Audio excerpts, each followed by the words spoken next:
성경에서 말하는 하루는 우리의 하루와 개념이 좀 다릅니다. 우리는 하루가 아침에 시작하죠. 그러나 성경의 하루는 저물어 해질 때에 시작됩니다. 저녁이 되고 아침이 되니 이는 첫째 날이니라 라는 말씀처럼 말이죠. 자, 오늘 본문은 이렇게 시작합니다. 저물어 해질 때에. 자, 이 저물어 해지는 이 날은 어떤 날일까요? 21절을 참고하면 바로 안식일입니다. 그러니까 이 내용이 뭐냐 하면 사람들이 안식일이 끝나자마자 마치 안식일이 끝나기를 기다렸다는 듯이 예수님께 아픈 자들을 데려고 왔다는 거예요. 여러분, 사람들이 병자들과 귀신 들린 사람을 예수님께로 데리고 온 목적이 뭘까요? 당연히 아픈 사람이 치료받고 치유받고 또 귀신 들린 사람이 귀신의 손에서 노임받으라고 예수님께로 데리고 왔을 것입니다. 치유와 해방, 이것이 몸과 마음과 영혼이 아픈 이들에게 정말 필요한 안식입니다. 그런데 이들은 안식일에는 안식을 못 얻은 거예요. 성전과 회당을 장악한 바리새인들과 종교 지도자들은 사람들이 안식을 얻는지 못 얻는지에는 관심이 없어요. 오직 자신들이 정해놓은 안식일 규정을 지키는지 안 지키는지에만 관심이 있는 거예요. 안식일이야? 나 다 보고 있다. 다 보고 있어. 안식일 어기면 가만 안 둔다. 너 안식일 어겼네? 너 죄인이야. 안식이 필요한 사람들이 정작 안식일에는 안식을 못 얻는 거예요. 여러분, 이 광경을 한번 상상해 보세요. 한번 이 광경을. 안식을 갈망하는 사람들이 있어요. 안식이 필요한 사람들이 있어요. 그런데 바리새인들과 종교 지도자들은 그 사람들의 안식에는 관심이 없어요. 마치 지금의 이 한국의 종교와 교회들을 보는 것 같아요. 그래서 얼굴이 화끈거리고 슬퍼집니다. 여러분, 하나님은 우리에게 안식 얻으라고 주일을 주셨잖아요. 그런데 주일이 끝나야 안식을 얻는 사람들이 있어요. 하나님은 우리에게 안식처로 교회를 주셨는데 교회를 벗어나야 안식을 얻는 사람이 있다니까요. 참 서글프지 않습니까? 어떻게 하다 교회가 이렇게 되었습니까? 어떻게 하다 종교가 이렇게 되었습니까? 하나님이 안식을 얻으라고 우리에게 가정을 주신 거예요. 안식처로, 보금자리로 우리에게 가정을 주셨는데 가정이 안식처가 안 되는 사람들이 있어요. 요즘에 학대당하는 아이들의 이야기가 뉴스에 많이 나와서 너무 가슴이 아픕니다. 5살 난 의붓 아들을 목검으로 때려 살해한 계부가 있습니다. 숨진 아동의 친모가 지난 금요일 7월 3일에 징역 5년형을 받았습니다. 고작 징역 5년입니다. 재판부는 이렇게 판결문을 썼습니다. 친모가 아들을 향한 남편의 무차별적이고 잔혹한 폭행에도 아무런 조치를 하지 않아 아들을 사망케 했다. 내용이 이런 거예요. 만 5세가 된 이 피해자는 친모로부터 전혀 보호를 받지 못했던 거예요. 그래서 계부의 폭행 때문에 두개골이 함몰되어서 비참하게 죽었습니다. 이 친모는 작년이에요. 이 멀지도 않아요. 인천시에서 있었던 일입니다. 9월 25일부터 20시간 폭행했다는 거예요. 그 다음 날까지. 그런데 전혀 친모가 제지하지 않았다는 거예요. 72시간 동안 집 화장실에 감금당한 채 폭행을 당했는데도 아들을 병원에 데려가지 않았습니다. 아들이 묶인 채 쓰러져 있는데도 그저 핸드폰 보면서 남편이랑 식사했다는 거예요. 여러분, 이 아이에게 가정은 안식처가 아니라 지옥이었습니다. 그것도 무간지옥이었습니다. 명절 기간에 근무를 신청하는 이들 중에는 맞벌이 여성들이 꽤 많다고 합니다. 왜냐하면 집에 있는 것보다 회사에 나가서 일하는 것이 더 행복하다는 거예요. 여러분, 명절은 축제의 날이잖아요. 그죠? 근데 누군가에게는 명절은 축일이 아닙니다. 그냥 노동의 날이죠. 아무 대가 없는 노동. 철인 3중 경기 국가대표 출신 고 최숙현 씨가 스스로 목숨을 끊었습니다. 여러분, 이 뉴스를 아시죠? 최숙현 씨가 남긴 말은 엄마에게 보낸 문자 메시지입니다. 엄마 사랑해, 그 사람들 죄를 밝혀줘. 여러분, 이 문자를 받은 엄마의 마음이 억장이 무너지겠죠. 천불이 나겠죠. 이 최숙현 선수는 감독에게, 선배들에게, 팀 닥터에게까지 폭행당하고 따돌림당하고 성희롱당하고 심지어 금품까지 갈취당했다고 합니다. 고등학교 때부터. 그래서 이 최숙현 씨가 대한체육회에도 대한철인 3종협회에도 신고하고 또 진정서도 제출했습니다. 그러나 아무도 도와주지 않았다는 거예요. 아무도. 고 최숙현 선수가 목숨을 끊어야만 사람들이 관심을 가져주는 거예요. 살아있을 때는 기댈 언덕이 하나도 없었던 사람입니다. 여러분, 어쩌면 이것이 우리가 살아가는 이 땅의 현실이 아니겠습니까? 안식이 없는 이 세상. 안식일이 필요한 이들이 안식일이 끝나니까 예수님께 오는 거예요. 사랑하는 성도 여러분, 여러분에게 주일은 정말 안식의 날입니까? 정말 그랬으면 좋겠습니다.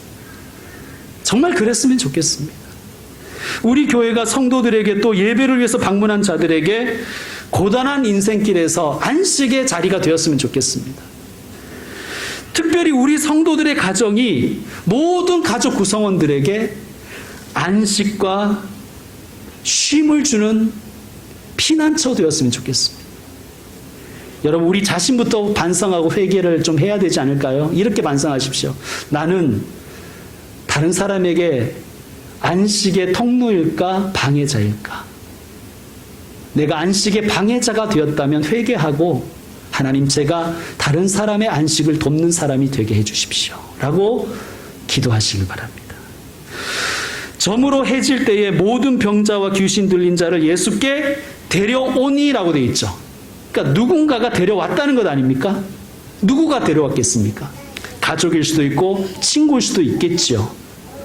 근데 이들이 아픈 사람을, 귀신 들린 사람을 데려온 이유는 예수님께로부터 직접적이든 간접적이든 치유와 해방과 안식을 경험했기 때문이 아니겠습니까? 여러분, 먼저 저와 여러분 자신이 안식을 받아 누려야 됩니다. 그리고 내가 받은 그 안식이 나를 통해서 다른 사람에게 흘러가야 됩니다. 그래야 안식이 필요한 사람을 예수님께 데리고 오죠. 내가 봐도 교회가 안식이 전혀 없는데 어떻게 사람을 데리고 오겠습니까? 그죠? 먼저 여러분 자신이 예수님 안에서 안식을 얻으시길 바랍니다. 그리고 그래서 그 안식을 세상에 흘려보내는, 가정에 흘려보내고 또 사회에 흘려보내는 안식의 통로들 되시기를 축원드립니다. 계속해서 말씀 보시겠습니다. 34절 여러분이 한번 읽어주십시오. 34절입니다. 시작.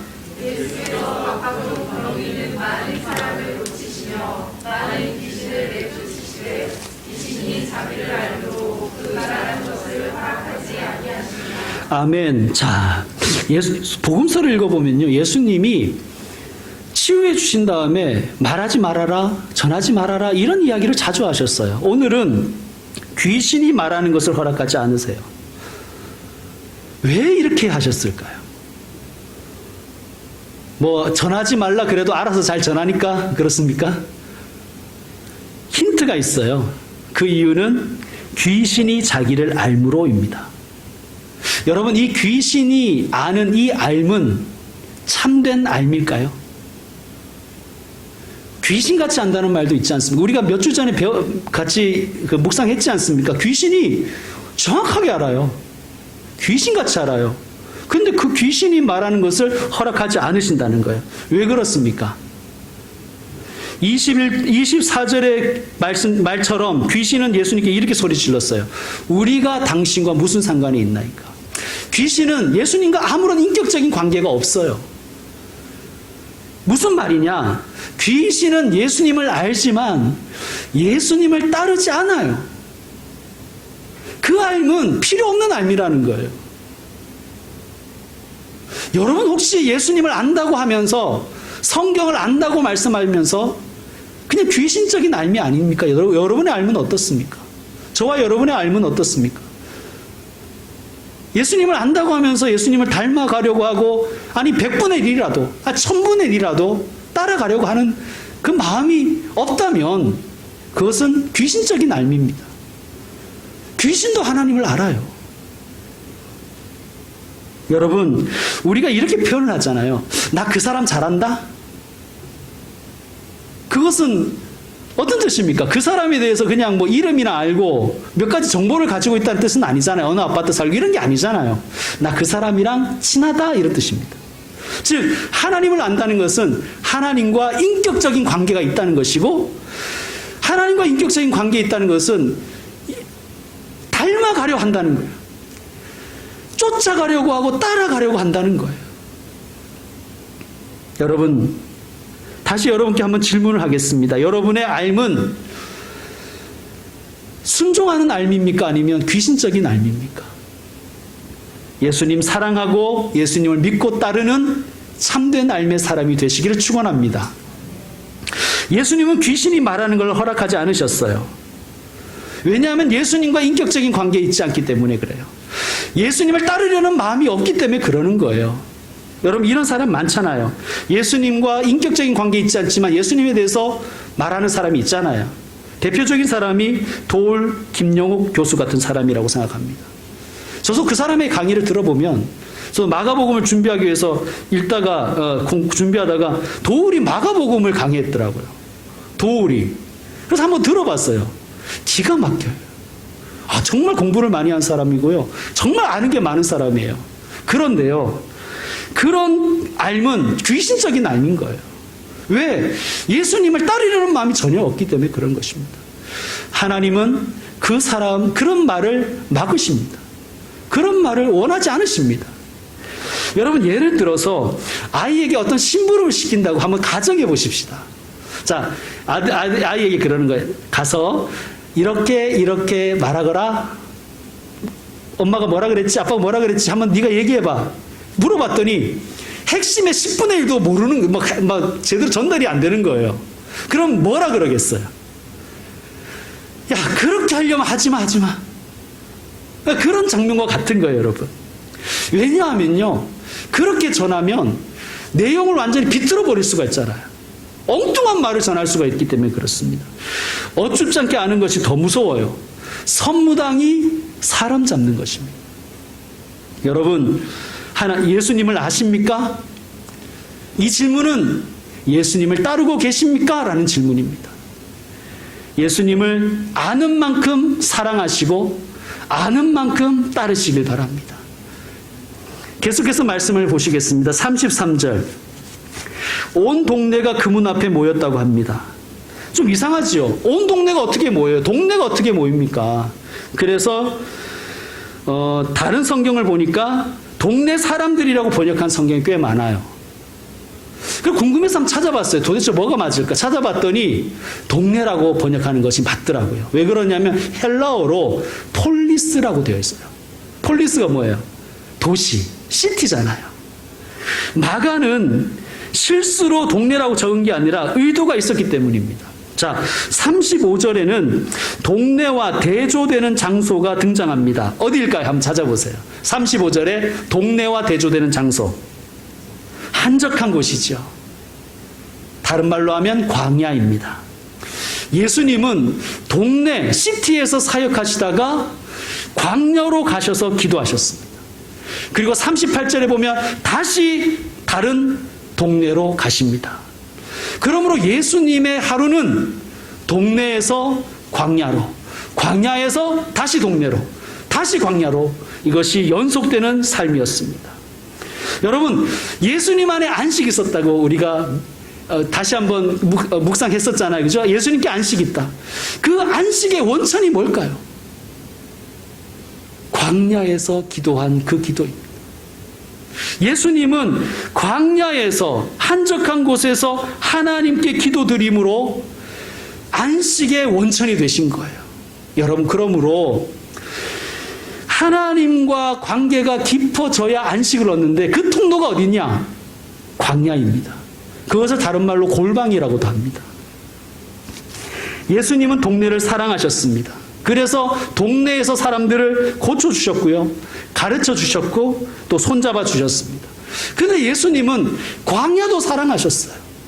왜냐하면 광야에 가셔서 아무것도 없었기 때문에 예수님은 오직 하나님만 바라볼 수가 있었던 거예요. 그래서 예수님은 광야도 사랑하셨습니다. 광야가 바로 예수님에겐 골방이었습니다. 그 골방에서 오직 하나님 앞에 기도하며 하나님으로부터 나오는 안식을 얻으셨습니다. 그리고 그 안식이 사람들에게 흘러갔습니다. 여러분의 골방은 어디입니까? 코로나19로 인해서 수요 기도회와 금요 기도회를 중단했었습니다. 어떻게 재개해야 될까 저에겐 고민이었어요. 그런데 재개에 앞서서 먼저 수요일 저녁 시간과 금요일 저녁 시간에 교회를 개방하고 개인 기도를 드리고 있습니다. 그런데요, 아무 순서도 없고 아무것도 하지 않고 아무도 없으니까 제게 그 시간과 공간이 골방이 되더라고요. 그렇게 하려고 한 건 아닌데 아무것도 하지 않고 아무도 없으니까 그 시간이, 그 공간이 제게 골방이 되었습니다. 그래서 안식을 얻고 있어요. 여러분, 목사는요, 여러분이 생각하는 것보다 사실 예배를 앞두고 어떤 기도회를 앞두고 스트레스를 많이 받습니다. 사람이 없으면 더 받아요, 원래. 사람이 없는데 설교하려면 더 받습니다. 여러분 잘 모르시겠지만. 그래서 제가 주일날 늘 하나님 앞에 드리는 기도는 그거예요. 하나님, 예배 인도자 되지 말고 예배자 되게 해 주십시오. 여러분, 목사는 예배 인도자로 그냥 있다가 예배는 못 드리고 예배 인도자로 끝날 때가 많아요. 정작 예배는 나는 예배 못 드리고 예배 인도자로만 있다가 쇼하다가 끝날 때가 많을 때. 그래서 수요 기도회, 금요 기도회 아내와 둘이 있지만 제게 그 시간이 골방의 시간이 되더라고요. 나의 골방을 방해하지 않기 위해서 일부러 안 오시는 건 아니시겠지만 여러분께도 골방이 있었으면 좋겠습니다. 여러분께도 골방이 있었으면 좋겠습니다. 광야가 골방입니다. 여러분, 도시에서는 별을 볼 수가 없죠. 왜 그럴까요? 너무 밝아서 그래요. 그래서 별이 안 보이는 거예요. 아무 빛이 없는데 가면 그때 비로소 별이 보이는 것입니다. 왜 집이 골방이 되지 못할까요? 봐줘야 될 게 너무 많아요. TV도 봐줘야 되고 핸드폰도 봐줘야 되고 애들도 봐줘야 되고 남편도 아내도 봐줘야 되기 때문에 우리는 그것이 골방이 되지 못하는 거예요. 여러분의 골방을 찾으십시오. 아무것도 할 게 없어서 하나님께만 집중해 볼 수 있는 곳이 골방입니다. 거기가 광야입니다. 예수님은 새벽 아직 밝기 전에 한적한 곳으로 가셔서 거기서 기도하신 거예요. 몸을 움직이셨어요. 생각만 한 게 아니라 자, 지금부터 여기를 골방으로 생각하자 이런 게 아니라 몸을 움직여서 그 어두운 새벽에 밝기 전에 광야로 가신 거예요. 한적한 곳으로 가신 거예요. 몸을 움직여서. 그리고 거기에서 기도하셨습니다. 여러분도 몸을 움직이십시오. 몸이 가는 곳에 마음도 갑니다. 몸이 가는 곳에 여러분의 영성도 함께 있습니다. 자, 그러면 예수님은 거기에서 뭘 기도하셨을까요? 예수님이 뭘 기도하셨는지 궁금하지 않으세요? 자, 그 질문을 마음에 두고 36절을 보시겠습니다. 시몬과 및 그와 함께 있는 자들이 예수의 뒤를 따라가. 자, 여기에서 따라간다는 것은 우리가 예수님을 따라가려는 그 따름일까요? 나를 따라오너라 하실 때 그 따름일까요? 아닙니다, 여러분. 이것을 이제 원어로 찾아보면 이것은 예수님을 팔로잉 한 것이 아니라 예수님을 서칭하는 거예요. 수색하는 거예요. 이 양반 어디 갔나? 이 양반 지금 사람들이 몰려 있는데 이런 거예요. 지금. 자, 37절에도 보면 만나서 이르되 모든 사람이 주를 찾나이다. 예수님 책망하는 거죠. 자, 그리고 사람들은 왜 예수님을 찾을까요? 예수님 따르려고? 그렇지 않습니다. 물론 아파서 치유받기 위한 것도 있겠지만 대부분이 자기의 개인적인 사정을 해결받으려고 온 거예요. 자, 예수님이 무엇을 기도하셨을까요? 무엇을 기도했는지는 우리가 내용은 알 수 없지만 제자들이 예수님을 수색했고 많은 사람이 예수님을 찾고 있는 이 상황에 예수님이 무슨 말씀을 하셨는지를 보면 유추할 수가 있습니다. 여러분 38절을 다시 한번 여러분이 읽어주십시오. 시작.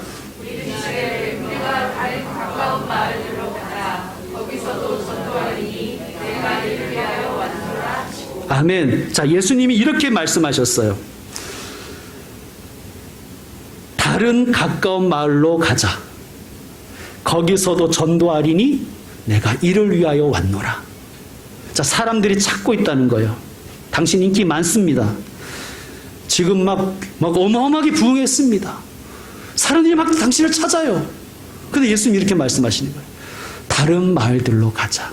자, 예수님이 뭘 기도하셨을까요? 저는 이렇게 기도했을 것 같습니다. 하나님, 지금 세상은 이 시간처럼 너무 어둡습니다. 하나님, 이 광야처럼 세상에 길이 없습니다. 주님, 나는 누구입니까? 그리고 나는 어디로 가야 됩니까? 나는 무엇을 해야 됩니까? 그 기도를 하나님께 드리셨을 거예요. 그리고 답을 얻으셨을 것이고 제자들에게 말씀하십니다. 다른 마을로 가자. 내가 거기서도 전도하리니 내가 이를 위하여 왔노라. 여러분, 예수님은 어둠 속에서 한적한 곳에서 기도로 길을 찾아내셨습니다. 기도로 길을 만드셨습니다.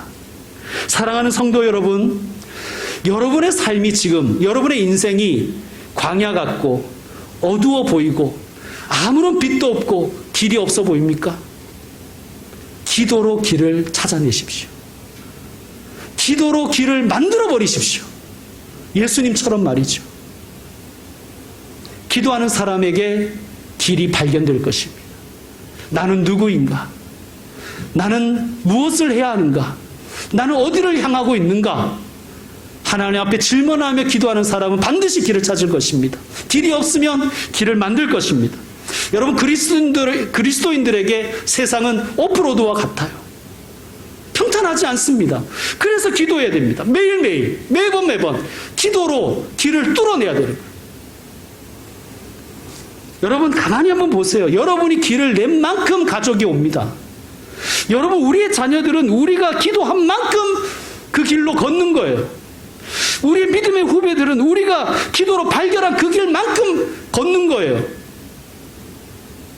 기도로 길을 발견하고 기도로 길을 만들어가는 저와 여러분 되시기를 축원드립니다. 여러분, 여러분의 기도는, 저와 여러분의 기도는 예수님의 기도와 닮았습니까?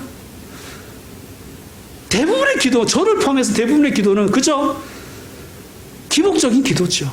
뭐 기복적인 기도가 나쁘다는 건 아닙니다. 그것은 너무나 인간적인 기도이고 소박합니다.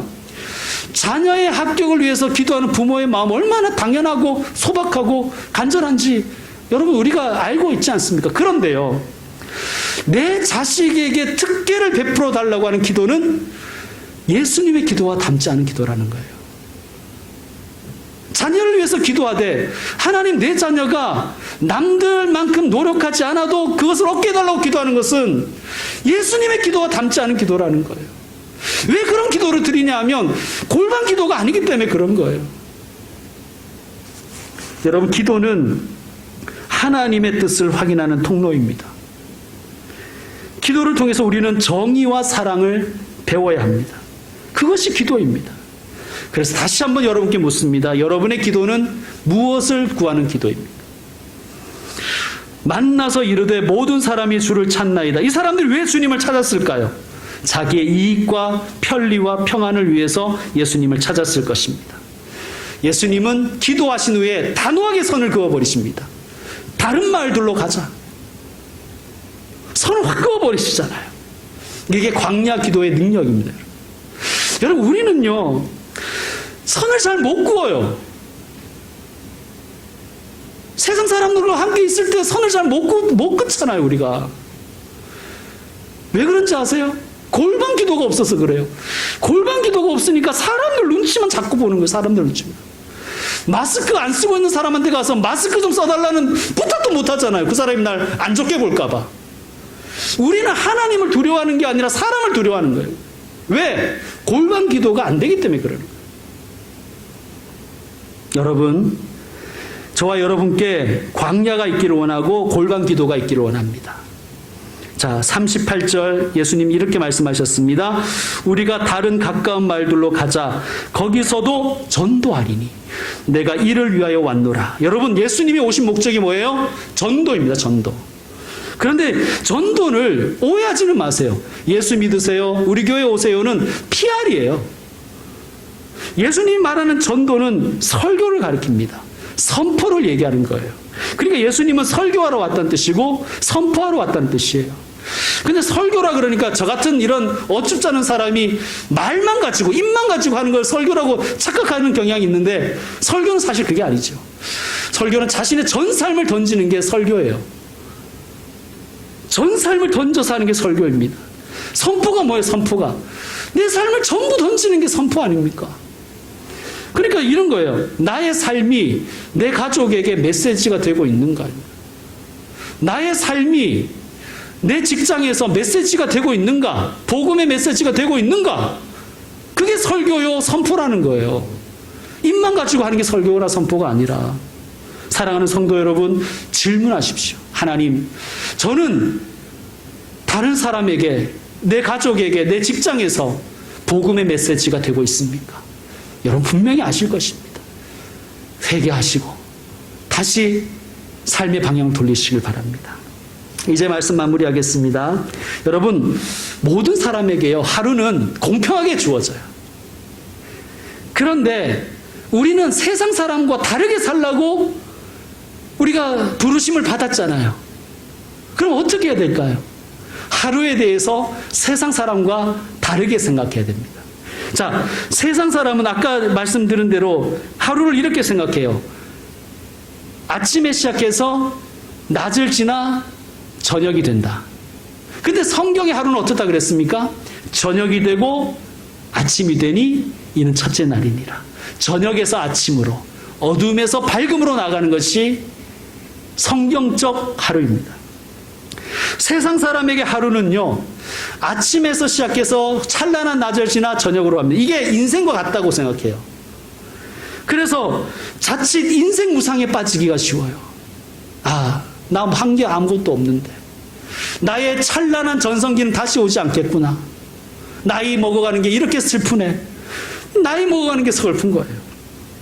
그런데 이 하루에 대해서 성경적인 개념을 장착하면요, 우리의 인생에 대해서 태도가 달라집니다. 지금 비록 어둡지만 새벽이 있다. 지금 비록 빛이 없지만 이 가장 어두운 밤을 지나면 내게 찬란한 아침이 기다리고 있을 것이다. 우리 삶의 자세가 달라지는 거예요. 그것을 내세에 적용할 수도 있습니다. 여러분, 지금 비록 앞이 캄캄하고 아무것도 없고 어두워 보이지만 믿음의 사람은 포기하거나 절망하지 않습니다. 왜 그렇습니까? 점점 밝아올 것을 믿기 때문입니다. 이 시간 한번 따라하겠습니다. 나의 인생은 점점 밝아올 것이다. 아멘. 내 가정은 점점 밝아올 것이다. 아멘. 우리 교회는 점점 밝아올 것이다. 이 믿음으로 살아가십시다. 하나님의 백성의 삶은 점점 좋아질 것입니다. 이 믿음으로 살아가시는 복된 여러분 되시기를 주의 이름으로 축원합니다. 기도하겠습니다. 예수님을 우리에게 보내셔서 우리가 참 안식 얻기를 원하시는 하나님 아버지, 감사합니다. 날이 저물고 빈들 같은 인생길 가운데 우리의 구원자이시오 안식 되신 예수님을 주셔서 동행하게 하시니 감사합니다. 주님께서 일하심을 우리는 믿습니다. 주님이 일하심으로 우리도 일어나 일하겠습니다. 이곳 예배드리는 이 자리가 우리의 골방이 되게 하옵소서. 그리고 다시 우리의 삶의 현장에 복음 들고 나아가게 하여 주옵소서.